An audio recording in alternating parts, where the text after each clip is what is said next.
Welcome to the Fear and Greed Afternoon Market Report for Thursday, the 26th of August 2021, where in just a few minutes I tell you everything you need to know about what's happened in financial markets and the world of economics today. I'm Sean Aylmer.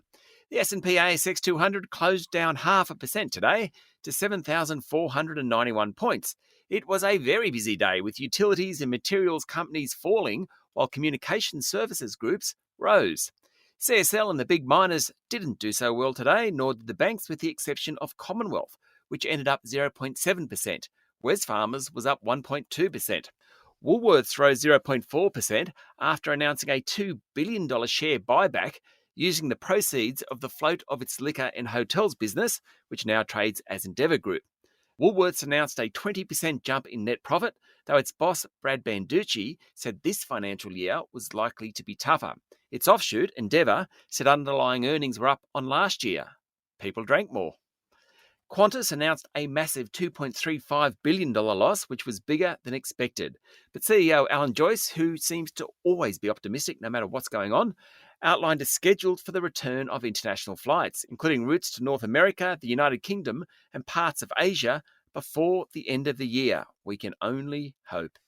There were some big share price falls among companies reporting today. Tech group Appen said its profit halved last financial year, sending its share price more than 21% lower. Record-keeping and information solutions group Link also disappointed, and its share price tumbled almost 13%. And New Zealand dairy business A2 Milk, which has been struggling to find investor friends ever since the beginning of the pandemic, said sales to China were weak, and it was sold off 12%. A2 Milk is now down 67% over the past year, easily the worst of the top 200. The other top 200 stock to record a double-digit loss, at least in share price terms, was wealth manager IOOF.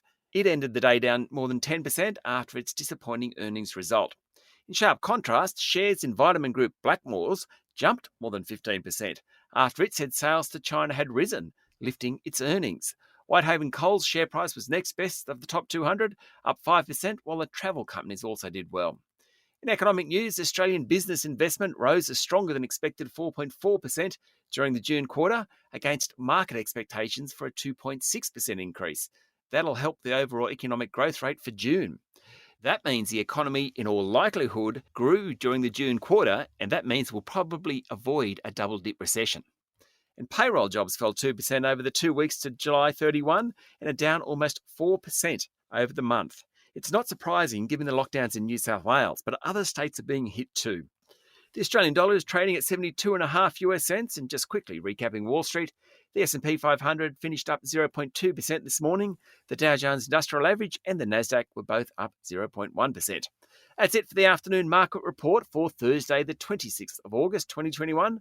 Join me tomorrow morning for the Friday edition of Fear and Greed, and then for my chat to Adam Linforth, boss of swimwear group Budgie Smuggler. I have no idea how that's going to go.